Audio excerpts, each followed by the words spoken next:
அஸ்ஸலாமு அலைக்கும் ஃப்ரெண்ட். 100% சைவ கோலா உருண்டை. வாங்க அதை எப்படி பண்ணலான்னு பார்க்கலாம். இப்போ 2 மீடியம் சைஸ் முள்ளாங்கி எடுத்துருக்கிறேன். அதே மாதிரி மீடியம் சைஸ் கேரட் எடுத்துருக்கிறேன். 2த்தையும் நல்லா துருவி விட்டுக்கலாம். துருவி விட்டுட்டு இது 2த்தையும் நல்லா கலந்துக்கோங்க. 2ம் சரிசமமாக எடுத்துருக்கிறேன். இதில் ஒரு ஸ்பூன் உப்பு சேர்த்து நல்லா கலந்து விட்டுக்கோங்க. நல்லா கலந்து விட்டுட்டு எல்லாத்தையும் ஒன்றா சேர்த்து நல்லா இதை அமுக்கி இப்படி மூடி வச்சிடலாம். தண்ணி வரும் அதிலேருந்து, அதுக்காக தான் எக்ஸ்ட்ரா தண்ணியை எடுக்கணும். அதுக்காக இப்போ நான் 150 கிராம் சிறுபருப்பு எடுத்து அது ஒரு 2 மணி நேரம் ஊற வச்சு வச்சுருக்கேன். அதை மிக்சி ஜாரில் போட்டு நல்லா அதை மையாக அரைச்சிக்கலாம். இப்போ பாருங்கள் எவ்வளோ தண்ணி வருதுன்னு. இந்த தண்ணிக்காக தான் அந்த உப்பு போட்டு வச்சது. இந்த தண்ணி எல்லாத்தையும் புழிச்சி நம்ம எடுத்துடலாம்.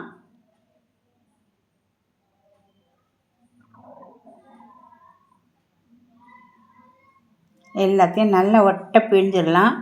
இந்த தண்ணியை ஊற்ற வேண்டாம், இது அப்படியே இருக்கட்டும், பத்திரமா வச்சுக்கலாம். அது வேணும் நமக்கு கடைசியில். இப்போ இதில் கொஞ்சம் நம்ம மசாலா சேர்த்துக்கலாம். நான் மசாலா தட்டில் எடுத்து வச்சுருக்குறேன்.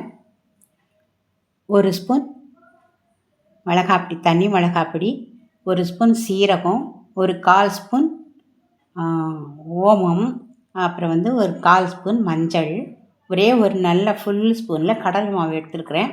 இந்த கடலை மாவு இப்போ நம்ம கலந்து அது உருண்டை பிடிக்கிறதுக்கு கொஞ்சம் இலகி இருந்துச்சுன்னா மேற்கொண்டு கொஞ்சம் கடலை மாவு நம்ம சேர்த்துக்கலாம்.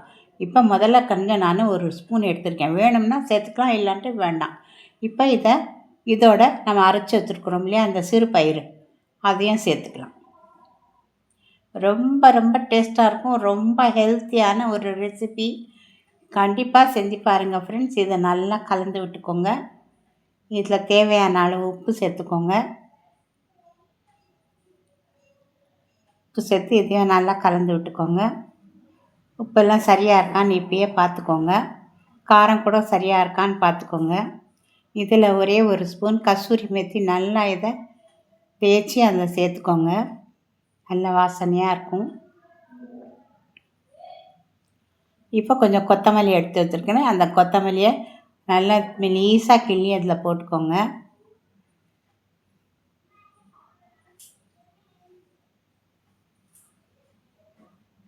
இதை நல்லா கலந்து நம்ம உருண்டையாக சின்ன சின்ன உருண்டையாக பிடிச்சி வச்சுக்கலாம். இப்போது எண்ணெய் காய வச்சுருக்கேன். இந்த எண்ணெயில் நம்ம பிடிச்சி வச்ச உருண்டைகளை போட்டு கொஞ்சம் மீடியமான ஃப்ளேமில் வச்சு இதை நல்லா பொன்னிறமாக வறுத்து எடுத்துடலாம். பாதி பாதி வறுத்தா போதும். ரொம்ப டீப்பாக இதை வறுக்க வேண்டாம். ஏன்னா மறுபடியும் இதை வேக வைக்க போகிறோம். அதுக்காக பாதி வறுத்தோம்னா போதும். வறுத்து இதை எடுத்துக்கலாம். இப்போ போட்டு ஒரு 2 நிமிஷம் அப்படியே விட்டுருங்க, அதை டிஸ்டர்ப் பண்ணாமல். அப்புறமா நம்ம இதை திருப்பி விட்டுக்கலாம். உடையாது, கரையாது, எதுவுமே பண்ணாது. ரொம்பவே நல்லாயிருக்கும். வாசனையும் ரொம்ப சூப்பராக இருக்கும். இதை இப்படியே கூட நம்ம ஸ்நாக்காக சாப்பிட்றலாம். இல்லை ஒரு சாம்பார் வச்சு இதை வச்சு சாப்பிட்றலாம். ஒரு தயிர் வச்சு இதையை வச்சு சாப்பிட்றலாம். அந்த மாதிரி பண்ணிக்கலாம். இல்லை நமக்கு எதுவும் சாம்பார் இல்லை, ரசம் இல்லை, எதுவும் இல்லை, இதை தான் செய்யணுன்னா இதை நம்ம கிரேவியாக கூட பண்ணிக்கலாம். பாருங்கள், அருமையாக வந்திருக்கு. எல்லாத்தையும் இதே மாதிரி பொரித்து எடுத்துக்கலாம். இப்போ எல்லாத்தையும் நான் பொரித்து எடுத்தாச்சு. கொஞ்சமாக கடாயில் இப்போ வெந்துட்டுருக்கு. இப்போ ஒன்று நான் உடச்சி காட்டுறேன் பாருங்கள். மேலே நல்லா மொறுமொறுப்பாக இருக்கும். உள்ளார அப்படியே சாஃப்டாக செம்ம வாசனையோடு செம்ம டேஸ்ட்டாக இருக்கும்.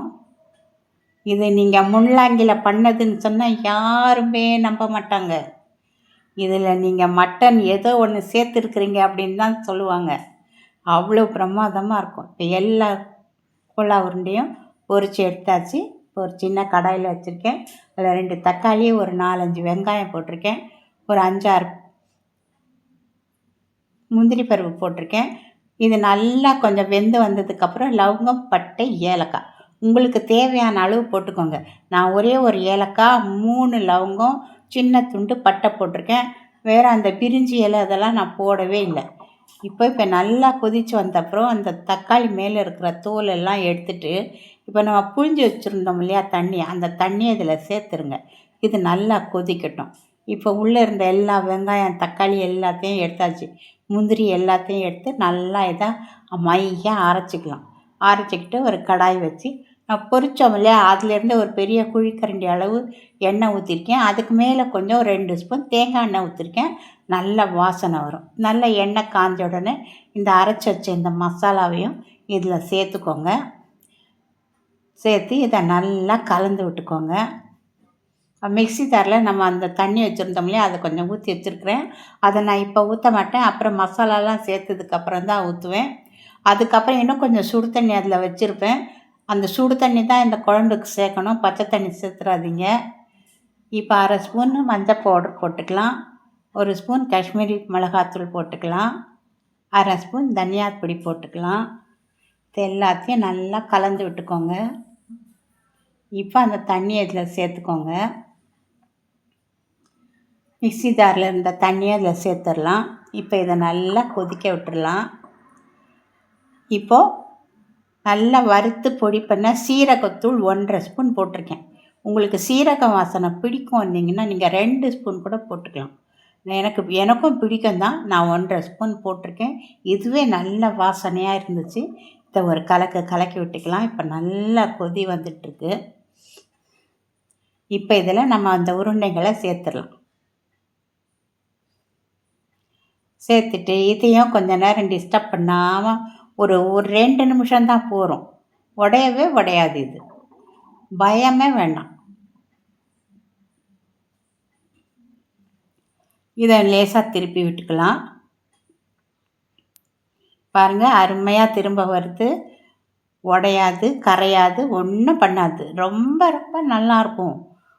இது நிஜமாகவே சொல்கிறேன். இது வந்து நீங்கள் மட்டனில் செஞ்சது எதுலையோ செஞ்சுருக்கீங்க, ஒரு நான்வெஜ்ஜில் செஞ்சுருக்கீங்க அப்படின்னு தான் நினைப்பாங்க. 2 பச்சை மிளகாவும் ஒரு 1/2 ஸ்பூன் கரம் மசாலாவும் போட்டிருக்கேன். அதுக்கு மேலே கசூரி மேத்தி நல்லா கசக்கி போட்டிருக்கேன்.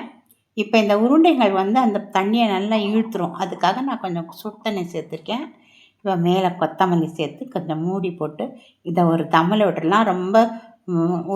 ரொம்ப கம்மியான அனலில் வச்சு இதை இப்போ குக் பண்ணிக்கலாம். பாருங்கள், மேலெல்லாம் எண்ணெய் பிரிஞ்சு ஜம்முன்னு வந்திருக்கு. பாருங்கள், இப்போ தட்டில் போட்டு காட்டுறேன். பாருங்கள், சாப்பாட்டுக்கு, இட்லிக்கு, தோசை எல்லாத்துக்கும் நல்லாயிருக்கும் ஃப்ரெண்ட்ஸ். அஸ்ஸலாமு அலைக்கும்.